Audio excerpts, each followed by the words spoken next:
Hi, friends. Welcome to Sky House Herbs Podcast. I'm Ashley Ellenboss, a clinical herbalist, and in this space, I share my knowledge and experience with plant medicine to help you on your own journey of healing and transformation. Join me in exploring the ancient wisdom of plant spirit medicine and how it can be used to heal the body, mind, and spirit. We'll talk to experts in the field and share stories from people who've been transformed by powerful plant allies. New episodes are released each Monday, so please subscribe. And now, let's explore this mystical world of plant medicine together. Hey everyone, welcome in. Today's exploration is the summer solstice, and particularly 3 ways that the summer solstice teaches us about the underlying metaphysical reality of the seasons. There's a lot of really good information here. I'm joined by my husband, Adam Ellenboss of Nightlight Astrology, and together we look at what's going on in particular this summer solstice and some themes that you can play around with and explore, maybe even dance with. Hint, hint. So I hope you find this talk to be uplifting, insightful, and maybe gives you a few new ways to hop, dance, step, or swivel into this summertime. Thanks for watching, everyone, and enjoy. Hi, good to be back.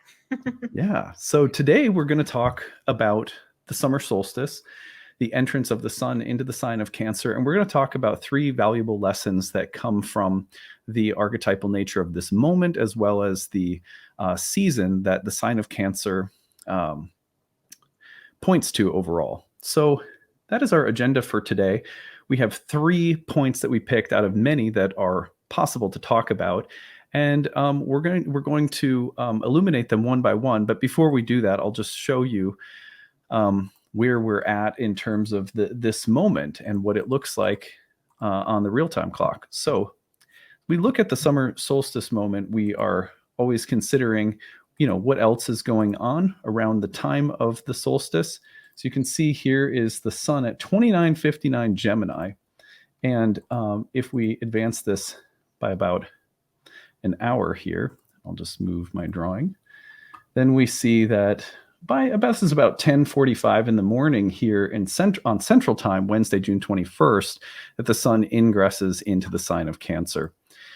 And so this ingress moment, this 0 degree of Cancer moment, marks a major transition in terms of the rhythm and logic of the zodiac. Some people think that the zodiac was rooted in seasonal symbolism. That's only partially true. It was really all rooted in the solar symbolism of the year, which is properly understood an alternation of light and dark. The seasonal variations and temperatures and weather patterns could change vastly from one region to another that are all still experiencing a basic rhythm of light and dark alternating throughout the entire year, which is why this is primarily archetypal and not about the weather where you live.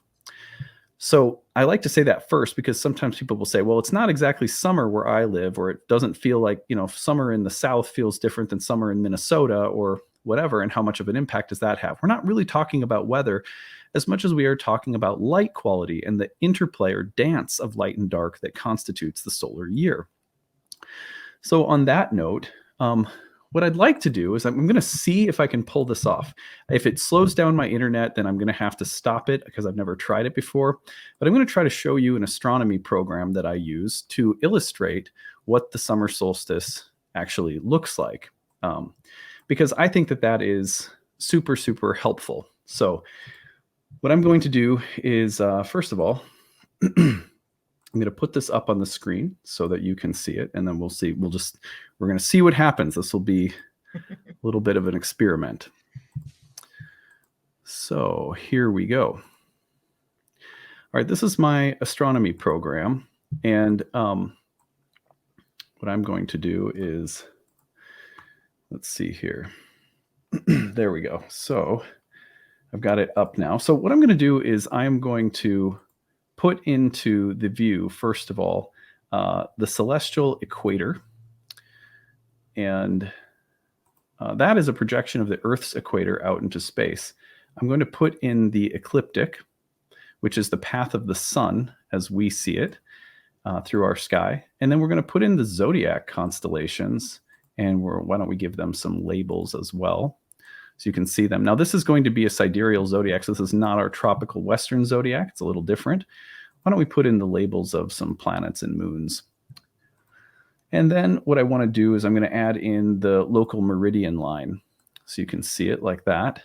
And now what I'm going to do, as you can see all of this, is we're going to simply advance this one day at a time. Oops, let's do this. Here we go. So we're going to take this to June 21st.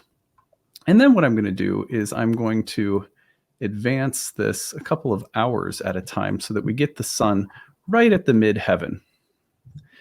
So this is our view. And what I want to point out is that this view takes the sun, the arc of the sun, which is the green line, which is our zodiac, that's the ecliptic. It takes it to the highest point that it can possibly get to in the 24-hour day at high noon. This is the sun as high as it will get. The path of the sun, the arc of the sun, is so high and so long that it makes for the longest day of the year. And if we scroll this up even just a little bit more, I'm going to put in the celestial poles. And if we go all the way back up, you're going to see that behind the sun, if we were to keep going up the sun and follow that line all the way up, you're going to see that up at the top is the North Celestial Pole. And I'm going to see if I can actually draw a circle around it. So there it is. Let's see if it comes through or not. It may not actually come through on the video because sometimes the pen's not going to interact with my program for some reason. But the point is, you can see it. I'll just use my little, let's see here. Let me go back here. You should be able to see my hand sort of drifting around it up there. Mm-hmm. So that's the North Celestial Pole. Now, for ancient astrologers, when the sun was at this point in the sky, it was the closest that it would get to that pole star. And they perceived the sun moving up in the sky in its arc as yearning for, reaching for the pole star, which is a kind of ideal point of light because it doesn't change. It stays the same. All the other fixed stars, they're moving, but the pole star is this constant, steady presence. And ancients were interested in the eternal, in staying closely connected to it because that was considered to be of great spiritual value, to stay connected to that which is eternal. What happens from the time that the sun reaches that point, that longest day of the year, the summer solstice moment, and the closest that it will get to that ideal pole star, that unchanging point that was a kind of emblem of eternity or of the divine, is that from that point forward, every day the sun will start coming down. Watch as I advance this now, one day at a time, the same time, high noon. Now, I've artificially made it dark, so it's a little weird that the sun's out, but it's dark. But it kind of gives a better effect. So watch what happens day at a time. Notice how the path of the sun along the meridian is coming down in the sky. See that? Mm-hmm. And when it gets to the celestial equator, which is a projection of the Earth's equator out into space, that's going to be our fall equinox. So this is right about September 21st. At that point, the sun is halfway between its highest point and its lowest point, and the day is about equal light and dark. And this is a passageway into the underworld because below this line, the days will now be shorter than they are longer, or there will be more darkness than there is light. And then the sun will descend along that meridian line all the way down until we get to the winter solstice. Everyone knows the winter solstice is going to come right around December 20th, 21st, right around that range. So see as it gets all the way to the bottom and it's closest to Earth. So what ancients were looking at when they looked at the sun turning, remember the cardinal signs were called tropical signs, which comes from the word tropos, which means to turn. So when we get to Cancer, the sun is turning and it's starting to go downward. And the final point that it reaches is closest to the Earth. So you have to think of all of that astronomically when you're considering what the summer solstice means. For the ancient astrologers, it was a turning point from an ideal, from something spiritual, descending down to the Earth into matter. So Cancer was called the gateway of mankind because it was associated with the birth of materiality, the material universe itself, as coming from a divine spark sort of visualized as above. It doesn't have to be thought of literally as above, but it's sort of some place that's sort of transcendent and otherworldly, and then it's pictured as descending into matter. And you can almost think of it like in birth. Isn't there a moment, Ashley, when the baby actually descends? There's like a Mhm. descending moment in the womb before actual delivery, right? Yeah. Well, I mean, you feel the baby drop like weeks, like maybe like a week or so before birth. So like there's like a preparation where you can feel that drop. And then, yeah, and then once you're in labor, you can feel when the baby is starting to move through the pelvis. You can start to feel that pressure. And that's when the baby reaches there, that's when you get that urge to push. Yeah. Yeah. The tropical sign, the tropical nature of any sign is associated also. It was sometimes called movable signs, and they're associated with things needing to move through a passageway of transformation that's being initiated at that moment. So we have that in the air. We also have the sacred ancient symbolism of life coming into form. What's happening in your garden around this time, and how would that be symbolic of this moment of manifestation that this time is pointing to, for example? Well, right now, as we reach the summer solstice, things are starting to come into their peak. It's a little different here because we are so far north in Minnesota. So, our blooming time is a little bit later than most of the rest of North America and, other places that are a little bit further south. But, typically this time of year is the harvest. This is when we start to harvest, especially the flowers. A lot of our flower medicines start to come into bloom. And in particular, St. John's wort, which is a herb that's associated with the summer solstice, and St. John the Baptist, who has his feast day on June 24th.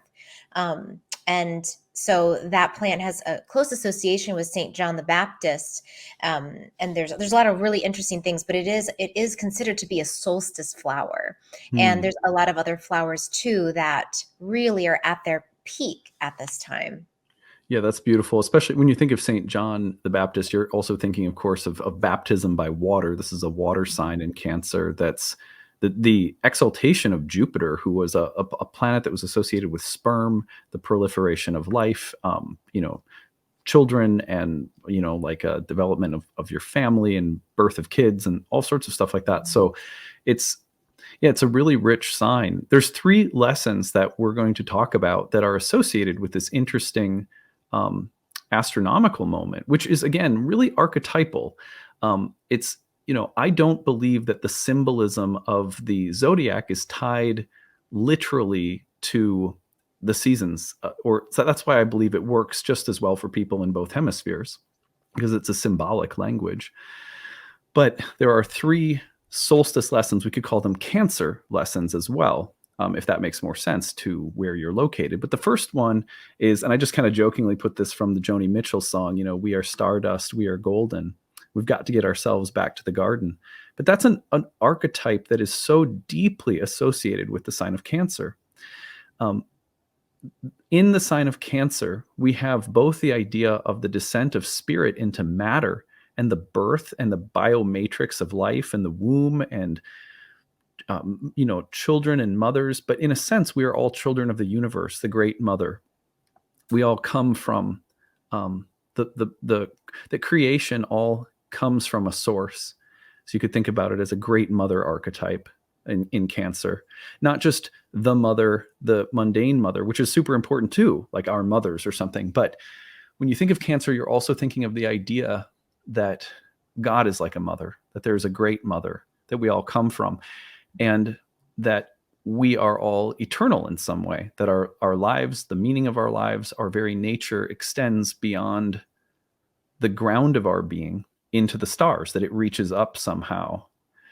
And I think that there's a lot of ways in which plants naturally remind us of this too, that if you meditate on a garden or the plants in a garden, that you can come to some of the same realizations.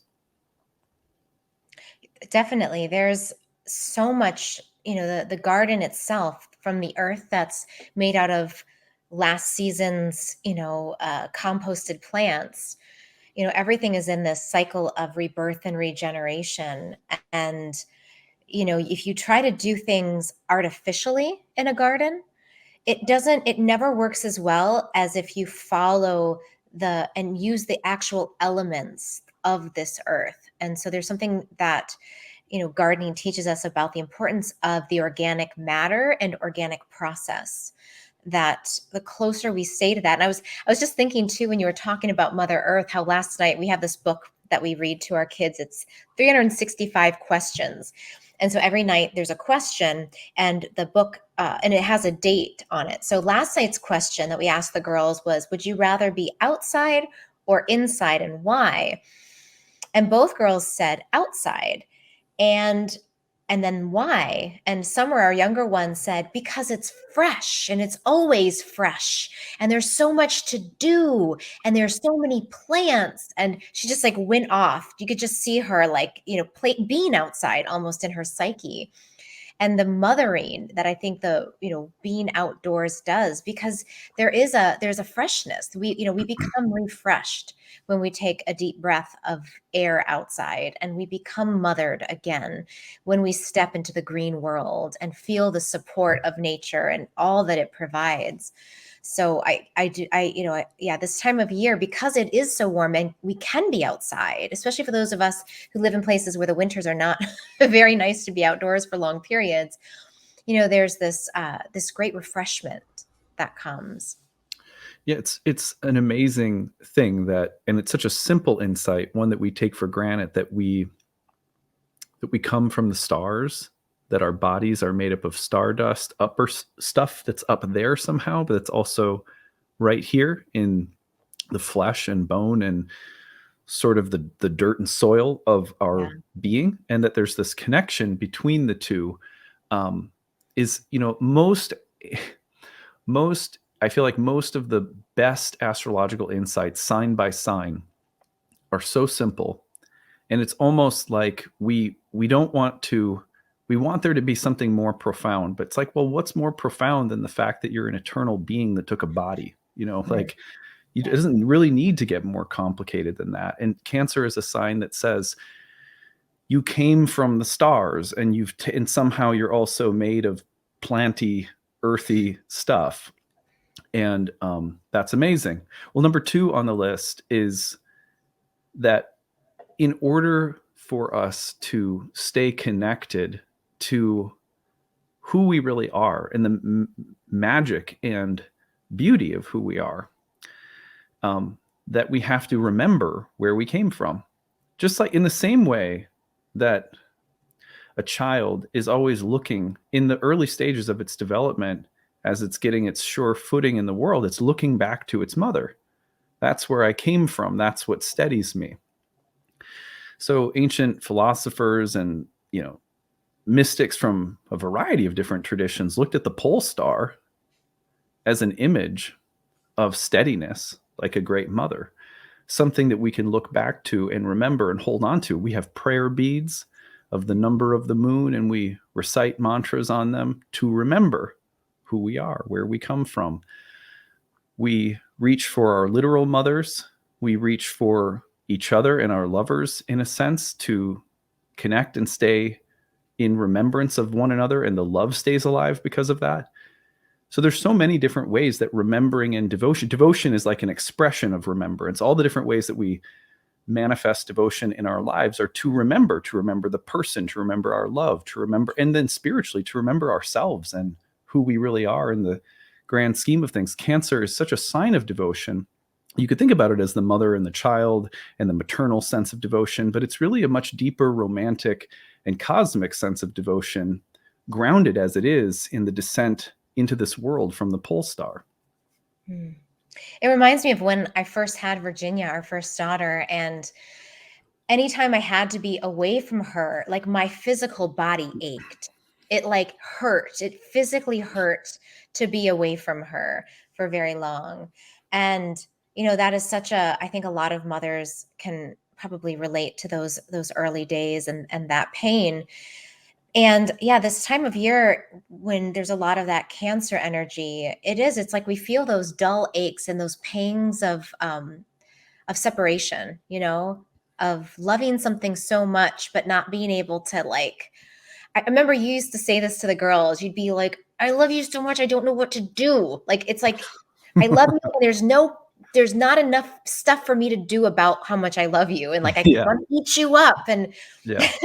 there's that feeling of just, like having so much love and, just feeling so welled up with it that there's almost like there's no outlet that's enough Yeah. for that. You hear sometimes people will get to that point and they'll say, "I wanna just eat your face." Yeah. Like something crazy like that. But yeah, I mean, one of the things that I've noticed about you in your mantra that we've talked about since Jupiter entered Taurus about tending the living things first. There's a lot of different practices in the world that lend themselves to devotion and remembrance. Like parenting is obviously a big one, but being in a relationship of any kind, you have to tend and care for. But man, I mean, this morning we walked out and we have a little arbor. And what is the name of the flower again? I always forget. Clematis. Clematis. So the clematis, which had grown up over the arbor and is sort of my favorite plant, I think that we have. I don't know why, I just love it. But it finally opened its flowers, and I got so excited. I've been watering that plant every single day, and it the process of remembering and devotion are essential not only in terms of we are where we come from and remembering it and staying connected, like we stay connected hopefully ideally to a healthy family. Not all of us ever have that, but it's also about where things are going. That if you tend with remembrance and devotion, that the things that come into matter, into bodies, plants from seeds and so forth, will share their fruit. And that leads to point number 3, which is that we have to forget to remember. Now, this might sound a little weird, but what I mean by this is that I think, for example, of Krishna in the Bhagavad Gita saying that forgetting and remembering are an eternal pair, and I'm the source of both. And that's a way that you could say of this avatar, manifestation of the divine, saying that both remembering and forgetting are divine. Yeah. And so when we come into a body, when we come into a life, there's a way in which we will forget because we'll become absorbed in what we're doing in life and its drama and its pain and its joy and its excitement, that will become enmeshed to the point where we occasionally forget who we are, where we come from. And I remember periods of time in college, I'd be so absorbed in my friends. And then I would go home during the summer and see my family. And it was just like, I remember walking into my bedroom, or something where my stuff was and being like, oh, yeah, there's all of this. But this happens like throughout the day. Like even, I joke with Ashley that throughout the day, there's these long intervals where I'm absorbed in work. And then suddenly I remember, oh, I get to go see, my wife and kids now. It's time to go back to them. And having been absorbed and sort of lost track in the day's business, so to speak, makes it really a lot sweeter to remember. And this is tied to this idea that we're here to foster devotion to our lives, to the living and being embodied. It's not just, well, you're embodied, so hold tight as close as you can to the pole star so you don't forget it, so you don't get lost in this miry soup of chaos. I mean, there is that, but then there's also like, well, you're here to make something. You're here to bloom. You're here to show your fruit or your medicine. And that entails getting absorbed and then coming back to remembrance. It really makes me think about dancing. And that's such across the world, dancing is a way that people forget to remember, especially on big occasions like the solstices, Imbolc and a lot of the pagan festivals. And, there's just so many when people gather together to celebrate. And I think the summer solstice is such a time of celebration. So, for me, when I'm dancing, it is so like I dissolve. It's like, I forget so many of the worries, the problems, the, to-do lists, and I become completely absorbed in what actually matters and like being in the flow and in the current of life. So I think that this time of year is a great time to dance. I think it's a Mm. really important reminder. And not to dance, that quote, dance as if no one's watching, like that kind of dance. Like Mm. dancing so that you're fully absorbed in the moment and expressing your life force at its fullest, at its most joyous, at its most bright. Um, and then, that can be such a way of remembering the source of who we actually are. So that was something that really, when I was thinking about this third point, I was like, yeah, like dance parties, like let's it's time to go dance in fields and forests and Yeah. in dark church basements, wherever it is you can dance in your bedroom, right? Like Hmm. Yeah. I remember we went and took some swing dance lessons recently, and there's a kind of an applicable image that comes to mind where in the swing dance you're all in a circle, but you're alternating partners because everybody's just learning the step, and it helps to work with lots of different people. So Ashley and I were like, moving among learning these basic steps with lots of different people until it was time to open dance and like come back to dancing with each other. And I think it there were it, for a while it was like, okay, this is okay, we're learning to do this. And then there was a point where we kept looking at each other being like, I just want to dance with you, let's get back together. yeah, And and then we we finally, did. yeah, and then we came back together and had a lot of fun. But like, in a way, we were reflecting afterward, it was like kind of awkward to dance with like random people we didn't know and whatever. But then coming back to each other was like, it was just so sweet. I can't explain it, but it was just such a sweet, tender connection. You think about the alternation between Cancer and Capricorn. Capricorn, the planet of Saturn, of winter, in Minnesota, boy, you forget that summer and spring even exist at times. It's so deep and so cold and so bone chilling. And there's something very magical and medicinal about that in terms of a seasonal forgetting too, like your garden. I mean, how do you feel when you see it? It's just covered in snow. It's dead. The husks are all there. Yeah, there is a great forgetting, and there's and and for me a little depression. Yeah. But yeah, there's not. I mean, I remember this spring as the snow started to thaw and seeing the stones starting to become revealed and then starting to see the soil and just the excitement of that. But yeah, definitely during those, I mean, you almost forget about it though, because everything's covered in white and feet, not just like inches, but like feet of snow. And That's so Minnesota. you just, yeah, you just don't even, your awareness can't hold the memory of all of those things. We're But here to like live you said, I lives. think sorry. No, go ahead. Oh, sorry. I was just gonna say, yeah, but it's a good forgetting, right? It's like you forget so that you can be by the fire with your cup of hot cocoa and you can be Mhm. snuggled in with the kids. And, there's a reason for having to let go of these things sometimes. Yeah. Yeah. I mean, what I had said was we're here to live lives. And although we need to remember our source, that we are stardust, that we are eternal, stay connected to the divine, don't forget, kind of remember your instructions, remember what you're here to do. There's a lot of remembering that goes on. Sometimes we're being remembered to death with things to do, and going into a flow, very Cancerian, forgetting and walking through the valley of death. The valley is an interesting image, valley of death, but also valley of soul. The Mm. valley is not the mountaintop.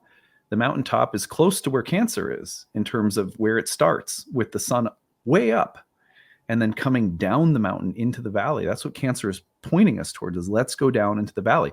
In the valley, we have folk music, we have gardens, we have dancing, we have dyads and satyrs and fauns dancing under the moonlight in like the Narnia Chronicles. Uh, we have intoxication with this world that the poets write about, that the romantics dream about, and that's the reason we love to get lost in our gardens and see everything grow. And then we go so deep into forgetting and the forgetfulness of life, but then life has a way of delivering us back to remembrance over and over again. So this is a beautiful sign that has so many lessons built into it seasonally and archetypally. We hope that you have enjoyed hearing about them. Is there anything else you want to add, Ashley, before we go? Get out and dance. Yeah. Yeah. I think that's it. Dance under the moonlight. It's a good time. In the Ooh. summer, it's warm outside, maybe where you're living. Dance, get out on your porch or go in the backyard. Take off your shoes, dance barefoot. Yeah, Yeah. for sure. Thank you, everybody, so much for listening. We hope that you have a wonderful summer solstice, even if it's winter where you live, that you can tap into the archetypal nature of the sign of Cancer and this dance of remembering and forgetting. And it was especially nice to have Ashley on today, talking, sharing all of her wisdom and her insights. From a Cancer rising on your right to Cancer sun on your left, we love the moonshot. We love the moon children out there. So we'd love to hear your feedback. If you have anything to share, please share your comments in the comment section. And anyway, thank you, everybody. And thank you, Ashley, for being here. Thank you so much. All right. Take it easy, everyone. Bye. Bye, everyone.